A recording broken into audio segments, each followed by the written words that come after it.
थोड्याच वेळामध्ये शिवसेनेच्या उमेदवारांची पहिली यादी जाहीर होणार आहे। पहिल्या यादीमध्ये 8 उमेदवारांची नावे असणार आहेत। आताच्या घडीची एक महत्त्वाची बातमी आपण बघतोय, शिवसेनेची पहिली यादी जाहीर होणार आहे आणि पहिल्या यादीमध्ये 8 उमेदवारांची नावे असणार आहेत। त्यामुळे कुणाला संधी मिळते शिवसेनेकडून हे बघणं अतिशय महत्त्वाचं ठरणार आहे।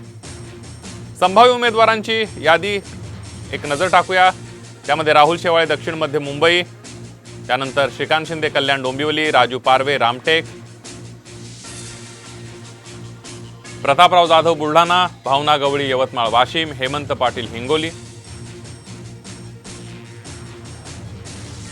संजय मंडली कोल्हापूर, धैर्यशील माने हातकणंगले, हेमंत गोडसे नाशिक,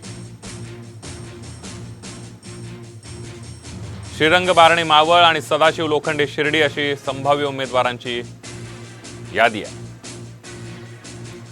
अधिक माहितीसाठी जाऊयात, सूरज सावंत आपले प्रतिनिधी आपल्या सोबत आहेत। सूरज, संदीप, आपण पाहतोय की शिवसेनेकडनं नेमकी खासदारांची यादी कधी जाहीर केली जाणार अशी चर्चा होती, मात्र आज शिवसेनेकडनं थोड्याच वेळात 8 संभाव्य जे उमेदवार आहेत त्यांची यादी ही थोडक्यात जाहीर केली जाणार असल्याची माहिती मिळते आहे। सूत्रांकडनं ही माहिती मिळालेली आहे। त्यानुसार दक्षिण मध्य मुंबईत राहुल शेवाळे यांची उमेदवारी कायम आहे, तर कोल्हापुरात धैर्यशील माने, बुलढाण्यातून प्रतापराव जाधव, हिंगोलीतून हेमंत पाटील, रामटेकची उमेदवारी अर्ज हा भरलेला आहे त्यामध्ये राजू पारवे यांनी, तर त्याचबरोबर हातकणंगलेतनं संजय मंडलिक आणि मावळमधनं श्रीरंग बारणे यांची नावं आतापर्यंत समोर येत आहेत की यांना उमेदवारी जवळपास निश्चित झालेली आहे। शिर्डीची ही जागा लवकरच जाहीर केली जाणार आहे। त्यामुळे आता यामध्ये नेमका कुणाचा पत्ता कट होतो आणि कोणी जे सध्या खासदार आहेत त्या जागेवरती त्यांचा पत्ता कायम राहतो हे पाहणं महत्त्वाचं राहणार आहे।